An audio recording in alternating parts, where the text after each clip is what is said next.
Oi. Lívia, Ei, Fafá. Tudo bom, tudo bom? querido? Tudo bem, e Tudo, e você? você? Tudo Bom, bom. Será que a direção de arte aí funcionou? tá lindo, eu adorei. Muito lindo, muito lindo. Eu estava conversando com o pessoal aqui, tá todo mundo ansioso. Por conta. Sei lá, porque a Lívia é pedreira. É quase a Lívia Pedreira, porque ela tá sem cabelo, entendeu? Agora Tá tá de linda, Lívia. turbante. Tá linda, tá linda. Total, Oh, querido. brasileira total. Ah, sempre, sempre. Minha baianidade, ela vem sempre, né? De algum jeito. Olivia, e já que você está falando em baianidade, eu estava vendo uma frase de um escritor que eu adoro, um escritor da África do Sul, Mia Couto, que ele fala Amamos. assim: não importa as casas em que nós moramos, mas a casa que mora em nós. Mas a casa que realmente importa é a casa que mora em nós. E você que tem todo esse histórico de ter morado em vários lugares do Brasil, você morou em BH, em Brasília, em Salvador, São Paulo. Você Rio. consegue... Rio, o que mais? Me conta, onde mais? Não, só. Só. Você consegue perceber nessa casa que você mora hoje todas essas vivências que você teve nesse período? Olha, eu acho que sim, né? Eu tenho uma casa que é muito... a minha expressão, ela é muito minimalista, né? Eu fui, ao longo dos anos, retirando os excessos. E acho que fica como ah, essa, essas referências da minha memória, da minha infância meio nômade, né? Por tantos lugares. Primeiro, uma influência muito grande de Brasília, né? Eu fui morar em Brasília, eu era muito menina, eu tinha, sei lá, pequenininha, 4, 5 anos, mas a luz de Brasília foi muito marcante, embora eu tenha vindo de Salvador, né? A minha memória desse espaço fartamente iluminado, ele vem comigo eu trago de Brasília, né? Aquele contraste da luz intensa de Brasília, do céu azul, da terra muito vermelha, né?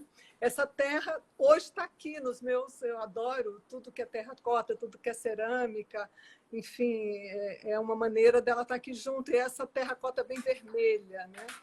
E foi uma das grandes dificuldades foi encontrar em São Paulo um apartamento que tivesse essa quantidade de luz que eu fui abençoada ao encontrar esse lugar onde eu moro hoje, né?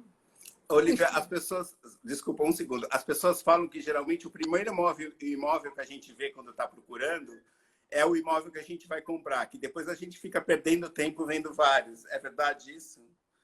para mim não funcionou assim, porque eu morava num apartamento que eu amava, que é um ícone em São Paulo, que é aquele prédio do Jacques Pilon ali na São Carlos do Pinhal Paulista, o Pauliceia, né? É. E meu sonho dourado era comprar um apartamento lá, e eu não consegui.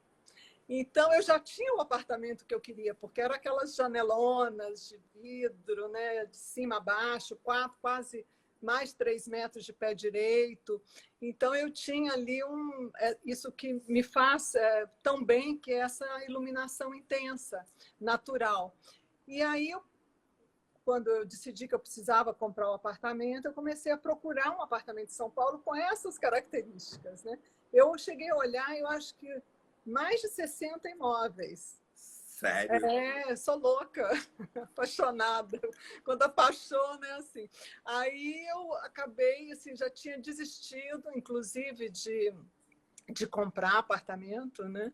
E um dia eu vim passear aqui em Genópolis e vim tomar um café na Praça Vila Boim. De repente eu vi um rapaz colocando uma placa, aluga-se, era um domingo. E aí eu falei, nossa, mas esse apartamento, que bacana e tal, qual é o tamanho dele? E aí acabei conseguindo ver, porque o cara era baiano, ele conseguiu, ali pela nossa baianidade, me mostrou o apartamento meio que assim escondido. Eu falei, esse é esse. Cheguei no apartamento que eu quero. Isso tem 20 e poucos anos, né? E aqui Lívia, fiquei. Lívia, que engraçado, porque você sabe que eu encontrei um imóvel meu no dia que eu desisti de procurar? Pois é, eu já tinha, foi o dia que eu desisti. Eu falei, não, eu vou desistir, não vou comprar, porque foi bem naquele momento onde deu o boom imobiliário, então as coisas ficaram totalmente, de um dia para o outro, foi crescendo, os valores foram crescendo, e aí eu falei assim, não, vou desistir de comprar o meu imóvel. E aí eu dei de cara com uma casa, com uma faixa de um vende-se lá, entrei numa rua errada ali em Pinheiros e dei de cara com essa casa, e aí liguei na hora e a pessoa me atendeu e eu entrei na casa. E a Elda, que está assistindo aqui o Ai, vídeo com a gente, aprovou. Falou, pode comprar, eu aprovo. Aqui foi mais ou menos assim também. E aí, Olivia, e depois também trazendo uma outra frase aqui de um livro que eu adoro, não sei se você conhece, que é Tudo sobre a Casa. Tá parecendo ao contrário, é isso? Ou eu tá, estou vendo ao ao contrário? contrário, tá ao contrário. O livro é Tudo sobre a Casa, da Nastuza Balbescoa. Sim. A primeira frase que ela escreve no livro, ela fala assim, nossas casas sabem bem sobre como nós somos. E nesse período de quarentena, eu peguei esse livro para reler, e essa frase meio que ficou pairando na minha cabeça. Bom, nossas casas sabem bem como somos. E aí eu tive um insight que eu queria te perguntar, que eu falei assim, nossa, nossas casas sabem bem como somos, e só agora que eu estou percebendo que eu não sei muito bem como ela é, né?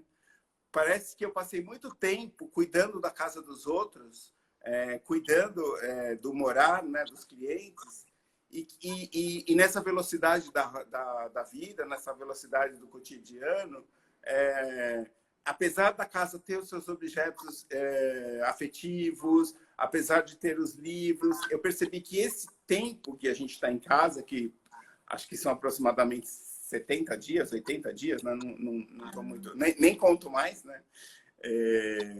Eu percebi assim que sim, a minha casa ela era uma casa que estava conectada comigo, mas que existia mais conexões ainda a serem feitas, né? E como foi esse período para você? Como está sendo, né? Como está sendo, né? Eu acho, Fábio, para mim está sendo uma grande descoberta. A primeira grande descoberta foi de que eu era uma passageira que chegava em casa para dormir, às vezes no final de semana ficava em casa. Descobri que eu usava apenas 2 lugares da casa, né? Assim, de uma maneira com mais frequência. E me dei conta de que eu acho que nem na minha licença maternidade eu fiquei tanto tempo em casa. E o estar em casa tem me possibilitado essa descoberta, né, de um novo cotidiano para mim, né?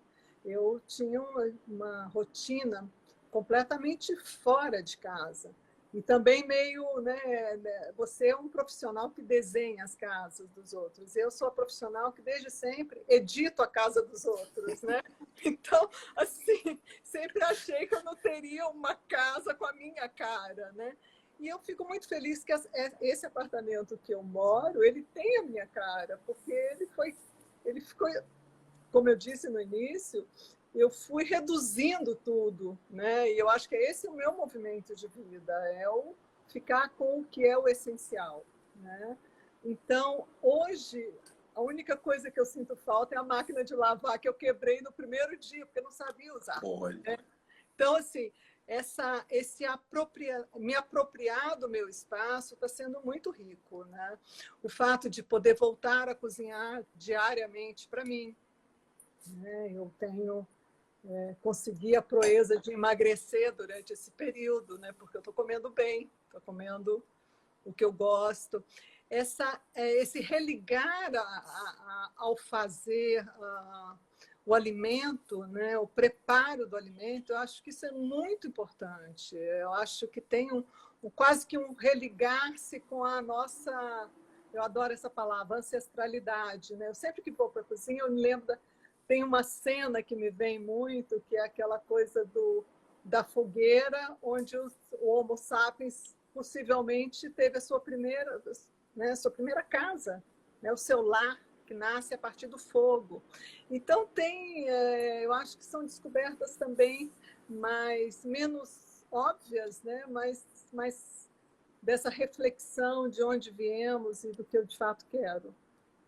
Olivia, sabe que eu sigo um pesquisador que se chama Sérgio Henrique de Oliveira, um médico, e ele fala que o afeto começou também pelo fogo. É engraçado, né? Porque o fogo. Porque quando todos começaram a sentar em volta do fogo, os olhares começaram a se fixar. E as relações de afeto começaram a se fortalecer a partir disso. Eu acho muito interessante. E também, para mim, o aprendizado é que assim, a gente um pouco que não deu tanta importância para os rituais do dia a dia, né? O ritual ficou muito relacionado a um momento especial da nossa vida, como nascimento, casamento, morte, enfim, festas e preparos, um ritual mais preparativo. E o que eu percebi nesses 40 dias, 50, 60, enfim, alguém falou assim, pós-revestir, né? Que o tempo é pós-revestir. Foi bem... Gostei. A Gláucia trouxe essa expressão aqui, eu gostei. Então, porque foi bem na semana da Revestir, né, que tudo isso aconteceu e desde então a gente ficou. Mas eu percebi assim que o lavar... Eu vejo muita gente reclamando, né, do lavar a louça, do lavar a roupa, do arrumar a cama. E depois eu estava percebendo isso, como esse ato, como esses rituais são importantes para esse momento onde o nosso pensamento fica solto, né? Porque é um ritual onde você vai fazendo movimentos repetitivos e até um pouquinho chatos para algumas pessoas, e é nesse momento onde a gente tem essa expansão criativa, onde a gente tem insights e tem ideias. Você teve essa experiência? Olha, eu acho, Fábio, sempre achei, né, que o lavar louça é uma espécie de meditação. Né? Por quê? Porque você tem que estar presente, porque qualquer bobeada ali, você pode quebrar um prato, se machucar, então você tem que estar muito presente. E acho que esses pequenos, essas tarefas do cotidiano, né, o arrumar uma cama, que é algo banal, né, que a gente acha que faz assim, meio no automático, e não é verdade. Se você está presente, significa você falar, puxa, mas né, esse lençol que podia estar assim, que podia estar assado. E eu acho que o insight ele vem depois, ele não é durante esse processo do arrumar, né? Porque esse arrumar o externo também é o arrumar o interno, né? Esse movimento ele é contínuo, né? Então essa presença ali a Mari está dizendo aqui que lavar louça é super terapêutica, eu concordo plenamente. Nossa, gente, então, eu também, é o meu momento de silêncio, lavar louça. Então, acho que, para mim, a grande descoberta foi essa possibilidade de estar em casa, tendo que resolver as tarefas da casa de uma maneira ágil, rápida, e, ao mesmo tempo, fazer com que isso me trouxesse uma alegria, né? Porque não dá para você fazer nada de mau humor ou achando que é um absurdo. Não, isso faz parte da sua integridade, né? A casa é a sua extensão.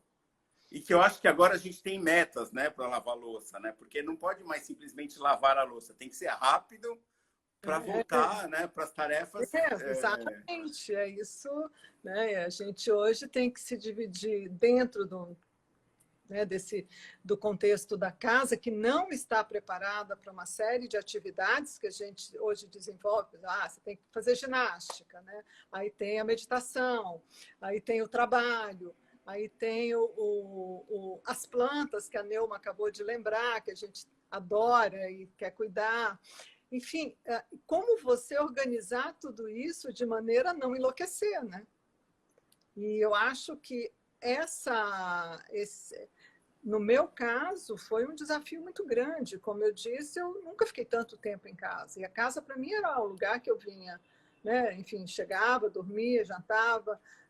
Dificilmente almoçava em casa, a não ser durante o final de semana. Então, esse resgate está sendo muito, muito bom. Semana passada eu fui na casa da Elda e ela comentou que ela começou a cuidar das plantas e uma orquídea que estava morta simplesmente soltou um cacho gigante e eu vi a flor, era uma flor grande, assim, vistosa, uma orquídea, né? E foi tão engraçado porque na mesma semana eu ganhei um vaso de rosas e eu me dei conta de que eu só conhecia 2 tipos de rosa, a rosa botão e a rosa aberta. Só que aí eu vi essa rosa abrindo dia a dia, dia a dia, dia a dia, e eu falei assim, nossa, a rosa tem um tempo, né? Assim, coisas que são tão óbvias, né? O que eu estou percebendo nesses 40 dias é que são coisas tão óbvias e que a gente estava desconectado, que até essa conexão com a natureza, essa coisa cíclica, né? Da noite, do dia, do frio, do calor. E eu tenho percebido muitas pessoas trazendo essas informações de como não estava percebendo isso, né?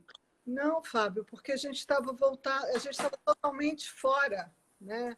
A gente está voltado totalmente para fora para atender as demandas que são.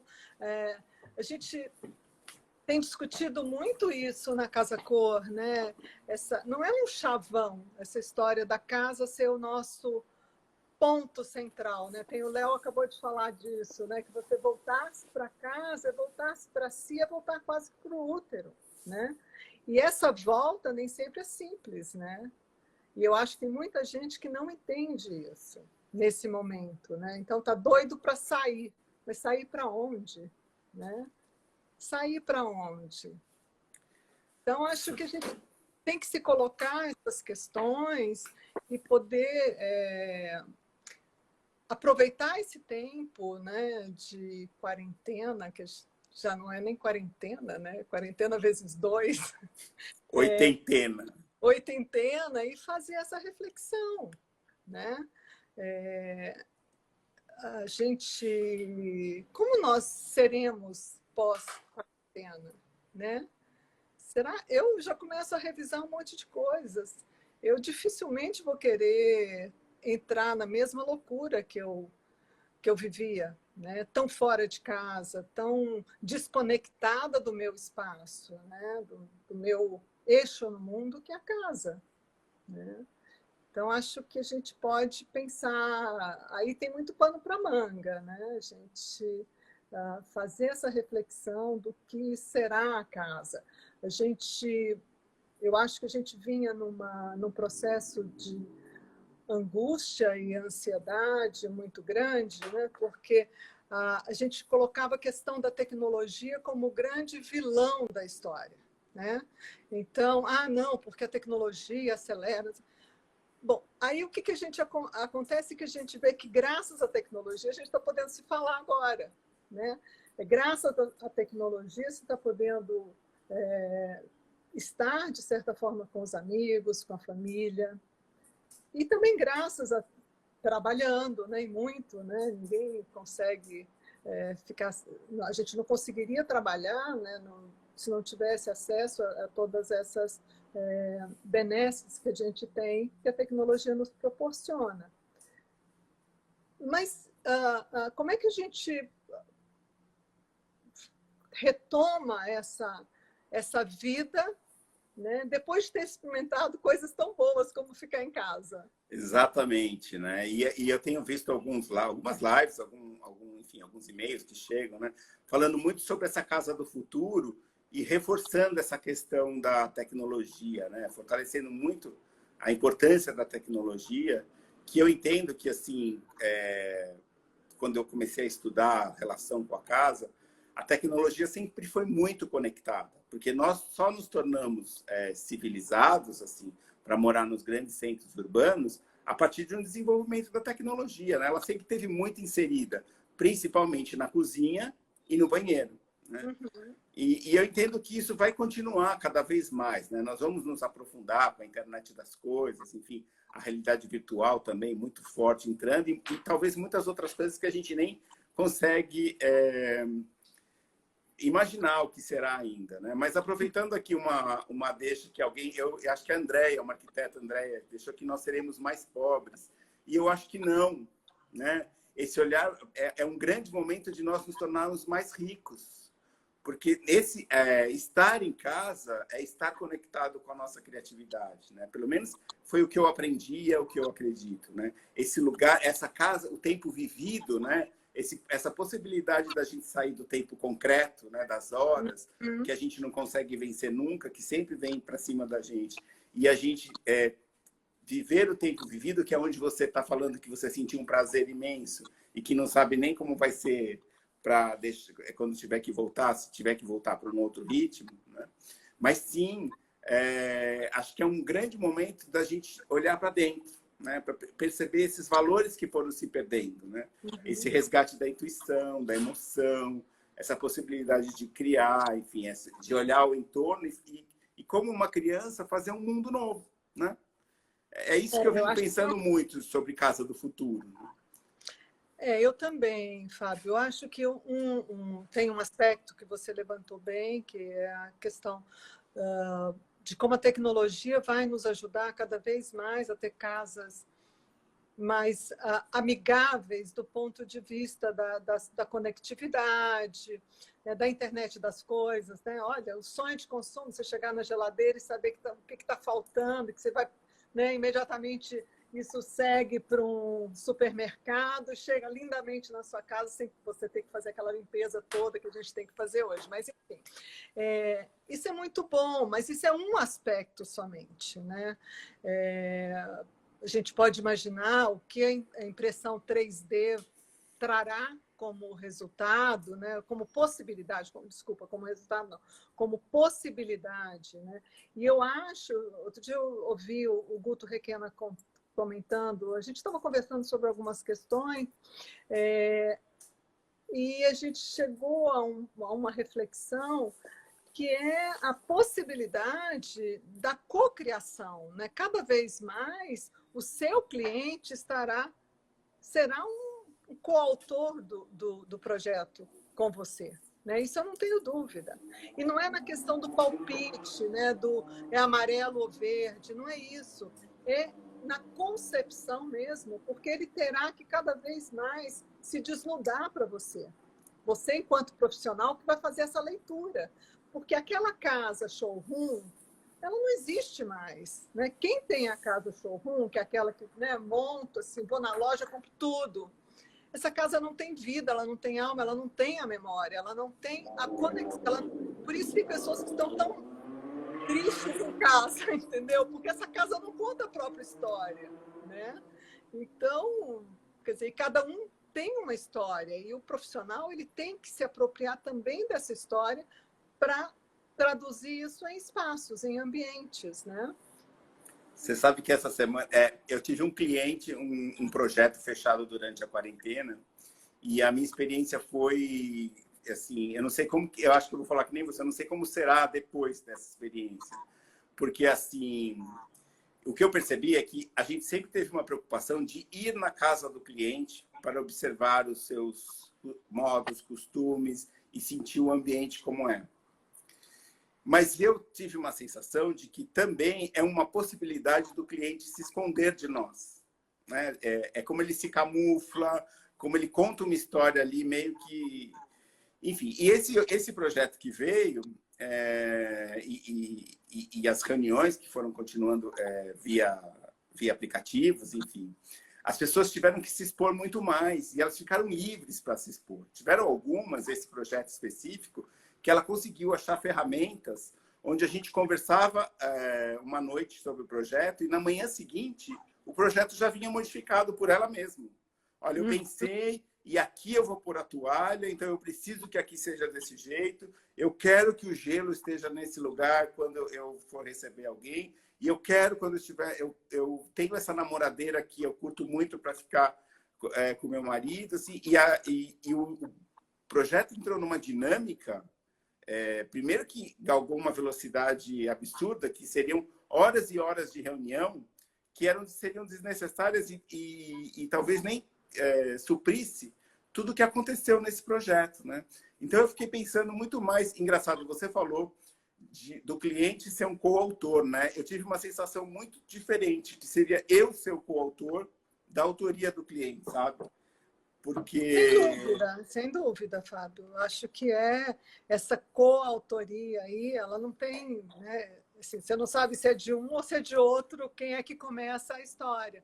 Mas eu acho muito interessante a maneira como a gente está se revelando nessa quarentena, né? A começar, por exemplo, a gente está muito mais à vontade com o que a gente é, né? Então, até da maneira como você se veste, né? Você não vai se arrumar toda. Outro dia alguém me falou assim, não, mas você vai fazer uma live e não vai botar seus colares. Eu falei, gente, eu não uso colar dentro de casa, entendeu? Posso usar colar, entendeu? E possivelmente eu não vou usar mais os colares, porque deixa de fazer sentido, né? São pequenas coisas que a gente começa a entender o quão superficiais e a gente não sente falta delas, né? O que a gente começa a perceber é que o que a gente sente falta é o que a gente está tendo nesse momento, né? Que é a possibilidade, sim, de você se organizar o seu dia para, sei lá, chegar no final do dia, fazer uma meditação, pegar um livro e ler, né? Poder fazer tomar um café gostoso no final da tarde com o bolo que você fez. E novos hábitos, né? Novos hábitos. Porque eu, para meditar, eu precisava que todo mundo fosse dormir para que eu pudesse ficar em silêncio. E hoje eu consigo meditar com a casa acontecendo, com a aula do meu filho, com o movimento da casa, e eu consigo me concentrar, né? E eu percebi, nossa, era um preconceito de que para meditar a gente precisa ter silêncio, né? Eu acho que a gente está num momento de desconstrução de muita coisa, né? E eu acredito que todo o processo, e é muito doloroso, né? A gente está vivendo um momento de rupturas profundas, né?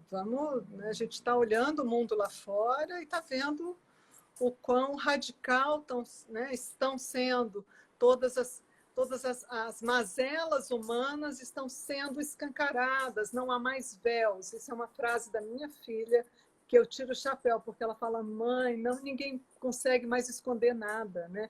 Nem o seu racismo, nem as suas questões políticas, está tudo muito escancarado, muito exposto. E nesse momento, a casa é que nos chama para o nosso eixo, né? E eu acredito muito que a transformação do mundo vai começar pela nossa transformação ao nosso redor. Cada um fazendo o seu trabalho ao seu redor, de tirar o que não serve mais, de criar um futuro a partir das suas escolhas no presente, né? E não de ficar fazendo elucubrações de como seria uma vida, mas escolhendo com consciência, né? Entendendo que a consciência nada mais é do que trazer para a realidade aspectos que a gente não queria enxergar. Eu acho que é isso, Fábio. Eu pessoalmente, só acredito que a gente pode mudar o mundo se a gente conseguir se mudar, né? Se a gente conseguir se olhar e se tornar um ser humano melhor.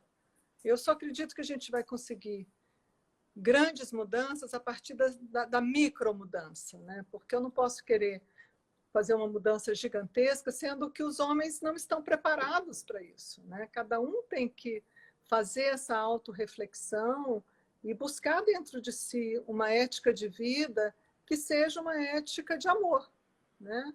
Essa consigo, ética né? Primeiro consigo, porque sem essa ética de amor consigo, eles não conseguem amar o outro, né? E a gente não pode olhar só para si. Quando a gente olha para si, a gente está olhando para o outro, porque a gente é o espelho do outro, né? Se nós não fôssemos o espelho do outro, nós não estaríamos no momento que estamos, né?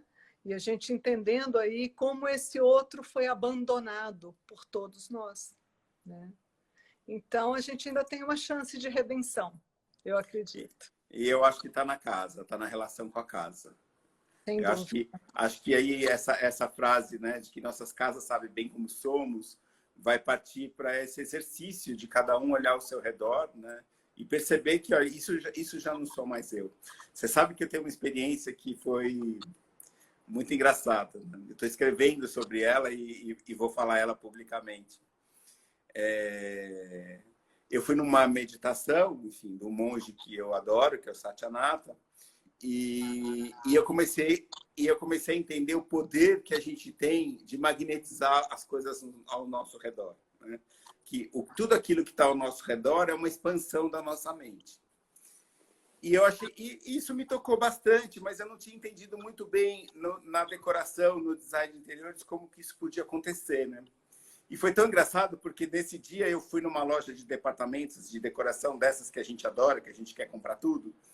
E eu vi uma pessoa escolhendo uma taça de vinho, uma amiga, e ela ia falando mal de várias pessoas, das dificuldades que ela tinha na vida, dificuldade de engravidar, problema com o trabalho, insatisfação, um monte de coisa, né?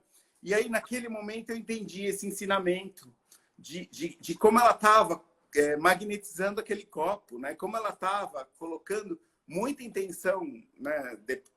E aí ela levou aquilo para casa. E foi tão engraçado porque passaram-se mais alguns dias, eu gosto de tomar muito café e deixar o pensamento fluir, assim, uma coisa que é minha, bem particular. E eu comecei a olhar os objetos ao meu redor e eu percebi que tinha muita coisa que foram histórias lindas, mas que já não eram mais as minhas histórias. Que eu precisava me desfazer disso. E aí foram 350 peças. A gente sabe disso. Aí quando eu contei, quando a gente fez a listinha, né, das peças, eram 350 peças que tinham que sair da nossa vida. E hoje a gente tem um controle muito rígido do que entra e do que sai.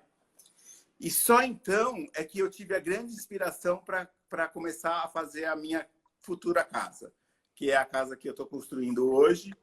Porque eu percebi assim que eu trouxe um ensinamento seu que eu aprendi com você para essa casa, né?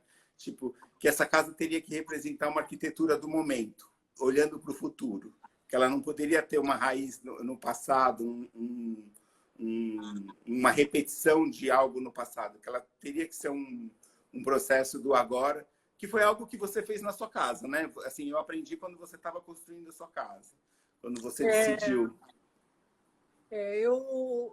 Enfim, eu encontrei um lugar aqui, eu sou baiana e também sou meio mineira, né?